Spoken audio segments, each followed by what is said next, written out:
सूरज इस कदर तमतमाया हुआ है कि बाहर निकलते ही त्वचा के झुलसने जैसा एहसास होता है। हवा भी अब लू के थपेड़ों में बदल चुकी है। हालात ये है कि जो लोग जरूरी काम से बाहर निकल रहे हैं वे मुंह पर कपड़ा बांधकर और आंखों पर काला चश्मा चढ़ाकर ही सड़कों पर दिखाई दे रहे हैं। लगातार बढ़ रही गर्मी से राहत पाने के लिए लोग जूस, लस्सी, शिकंजी और आइसक्रीम जैसे ठंडे पेय व खाद्य पदार्थों को पसंद कर रहे हैं। इस वर्ष गर्मी ने अपने पुराने रिकॉर्ड को पीछे छोड़ दिया है। अप्रैल महीने में अधिकतम तापमान 43 डिग्री सेल्सियस तक पहुंच गया है। यह तापमान शुक्रवार 25 अप्रैल को दर्ज किया गया, जो 3 साल पहले 2022 में इसी दिन दर्ज किया गया था। इससे पहले 7 अप्रैल को भी 7 साल पुराना रिकॉर्ड टूट गया था, जब तापमान 42 डिग्री सेल्सियस दर्ज किया गया था, जो पहले 2019 में इसी दिन दर्ज किया गया था।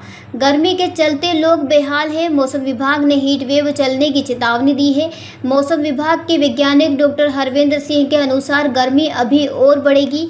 25 अप्रैल को अधिकतम तापमान 43 डिग्री और न्यूनतम 24 डिग्री सेल्सियस दर्ज किया गया। यह तापमान अंचल के औसत से भी अधिक है और आने वाले दिनों में यह 46 से 47 डिग्री तक पहुंच सकता है। गर्मी से परेशान लोगों को सतर्क रहने की सलाह दी जा रही है।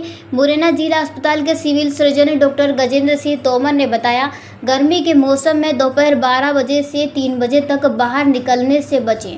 पूरी आस्तीन के हल्के कपड़े पहनें, पानी का पर्याप्त इंतजाम रखें और बच्चों को धूप में ले जाने से परहेज करें।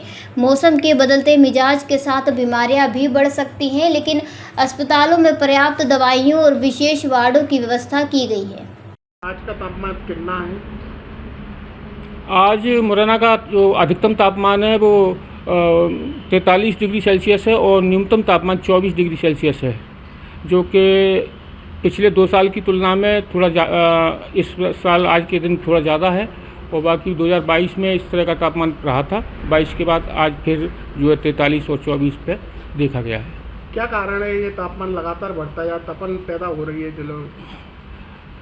जहाँ तक देखें अंचल संभाग में इतना तापमान लगभग रहता ही है, और लेकिन थोड़ा बहुत 1-2 साल से कम रहा है, तो ऐसा महसूस हो रहा है। लेकिन तापमान है और हमारे पास जो मौसम पूर्वानुमान आया हुआ है उसके हिसाब से जो वार्निंग दी गई है वो हीट वेव की वार्निंग है। गर्म लू चलने की वार्निंग अभी जारी है और आज नया फोरकास्ट आएगा, उसमें भी रहेगा। अभी कोई तापमान में गिरावट की कोई संभावना नहीं है। लगातार ये तापमान कितना बढ़ेगा? वैसे हमारे मुरैना में जो तापमान पिछले सालों में गया है, तो हमारे यहाँ तापमान 46 से 47 डिग्री तक आराम से पहुँच जाता है, जो कि अभी आगे देखने को मिलेगा। और बाकी न्यूनतम तापमान की बात करें तो वो भी 28, 29 और 30 तक पहुँचता है, जो कि आज तो अभी 24 ही है। लेकिन अभी तापमान में वृद्धि जारी रहेगी। तपन के साथ गर्म हवाएं भी चल रही हैं। बिल्कुल हीट वेव की पूरी संभावना है और पहले से ही हमारे मौसम विभाग ने उसको वार्निंग पर दे दिया है। आपका मुरैना में, भिंड में और ग्वालियर में तीनों जगह पे आपकी हीट वेव चलेगी। श्योपुर, शिवपुरी में अभी उस साइड में नहीं है, लेकिन अपने 3 जिलों में हीट वेव की संभावना है। कितने दिन तक चलेगी?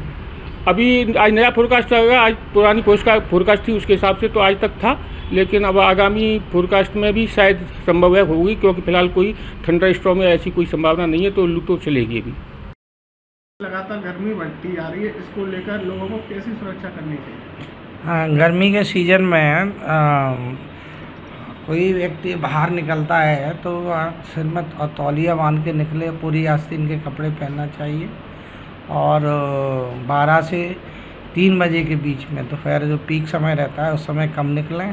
पानी की व्यवस्था रखें, खूब पानी पिएं, बासी भोजन का सेवन न करें और ताज़ा भोजन लें। लगातार गर्मी बढ़ती जा रही है, कुछ छोटे बच्चे भी हैं जिन्हों को बिल्कुल कैसे बचाव करें? जो बड़ों के लिए प्रिकॉशंस हैं, बच्चों को है ना अधिकतर धूप में न ले जाएं, क्योंकि उनका बॉडी सरफेस एरिया अधिक रहता है। और वो कपड़े पहना के रखें, बच्चों को धूप में न ले जाएं, उनकी केयर विशेष रूप से करना चाहिए। गर्मी के कारण मुरैना के जिला अस्पताल में भी मरीजों की संख्या लगातार बढ़ रही है। हाँ, मरीजों में चूँकि मौसम बदलता है तो थोड़ा बीमारियां भी बढ़ती हैं, तो मरीज तो अस्पताल में। मुरैना में क्या व्यवस्था की गई है जिला अस्पताल? जिला अस्पताल में लू ताप वार्ड बनाया गया है। हमारा पहले डेंगू वार्ड रहता है, ऊपर आइसोलेशन वार्ड है और पर्याप्त दवाइयों की व्यवस्था है, मरीजों के लिए भर्ती होते हैं। मुरैना से देवेंद्र सिंह राजपूत की रिपोर्ट। जयराम जी, किशन काका। राम राम भाई, राम राम। क्या दोनों भाई बैठ के क्या हिसाब लगा रहे हो? ऊटी लहसुन के भाव आ गए क्या? अरे नहीं रे दादा, ये अपना रमेश नया मकान बनाने के लिए लोन ले रहा है। हिसाब किया तो पता चला कि लोन का पैसा तो ईंट और रेती में ही पूरा हो जाएगा। और अभी तो सीमेंट लानी है, सलिया लाना है, और तो ठेकेदार को भी पैसे देने हैं। मेरे तो कुछ समझ में ही नहीं आ रहा कि कैसे बनेगा मेरा नया मकान। अरे किशन काका, कहाँ इन रेत सीमेंट और लाल ईंटों के चक्कर में पड़ रहे हो? मेरी बात मानो तो अपने घर को बाबजी एएसी ब्लॉक से बनवाओ। इसमें ना सीमेंट और रेत की जरूरत होती है, ना ही तराई करने की झंझट। और लाल ईंटों के मुकाबले आपका मकान काफी तेजी से बनकर तैयार हो जाएगा। इससे आपके पैसे तो बचेंगे ही, साथ ही मजबूती ऐसी कि सालों साल देखने की जरूरत नहीं। और इससे आप अपना मकान ही नहीं, कुएं और खेत की बाउंड्री वॉल भी बनवा सकते हो, जिससे रोजड़ों की समस्या भी खत्म हो जाएगी। वाह भाई, ये तो कमाल की चीज है। फिर तो मैं अपना घर बाबजी ब्लॉक से ही बनवाऊंगा। और मैं अपने खेत की बाउंड्री वाल। ज्यादा जानकारी के लिए स्क्रीन पर दिए गए नंबर पर अभी कॉल करें। बाबजी एएसी ब्लॉक्स, स्टील से मजबूती।